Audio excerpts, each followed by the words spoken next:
So ayun, magandang araw ulit sa inyong lahat at welcome ulit sa ating panibagong video. So ngayong araw, meron lang tayong bigyan na opinion video doon sa comment ni Sir. Masasabi natin na opinion video lang ito dahil nga yung comment naman ni Sir ay hindi rin tanong. Sabi niya kasi dyan is walang magaling na safety kung walang budget, no? Siguro nasabi niya yan dahil sa kanyang experience or karanasan din bilang isang safety officer din. Pero bigyan ko rin kayo ng opinion para sa akin, no? So para sa akin kasi depende yan kung first time kong nakausap yung isang safety officer, masasabi ko na magaling yung isang safety officer kung paano siya makipag-usap. Halimbawa na lang puro siya palusot doon sa mga findings natin or mga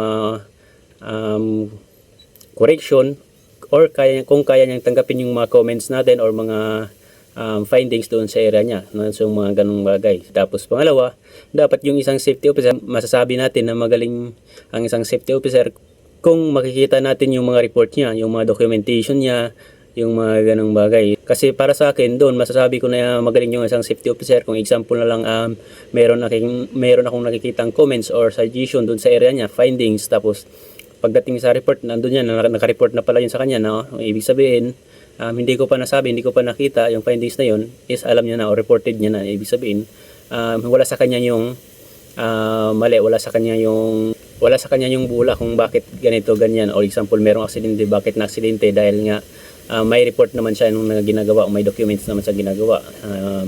Yung mga ganong bagay, example na lang mga PPEs. Nakikita ko sa area niya or sa site niya is mga substandard yung PPE. Ngayon, pag nakikita ko yung report niya, ay ito reported na ni Sir, reported na ng safety, ibig sabihin magaling siya. Yung bula is nasa company na or nasa contractor na. Yung example, may nakikita tayong hazard sa site, walang signages or walang barcode, tapos walang budget, pero pagdating sa report niya is nandun na, naka-documents na. So doon masasabi ko na magaling yung isang safety officer na yun.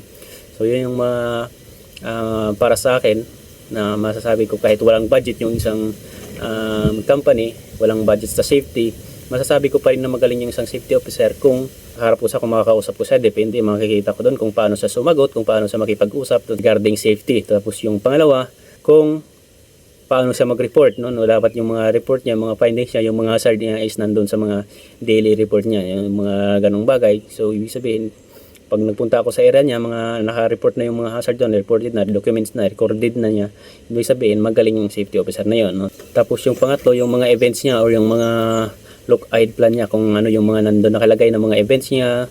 Example na lang, magkakandak siya ng ganitong months ng mga drill, yung mga ganong bagay. Tapos next month, pagkakandak siya ng activities regarding sa safety and health, no? Example na lang, next month meron siyang ginawang program na workers engagement program, yung mga ganon, may palaro siya, may yung mga ganon. So makikita natin yan doon na ang isang safety officer is proactive at saka magaling na safety officer, no? So yun lang naman ang masabi ko or opinion ko doon sa comment ni Sir, no?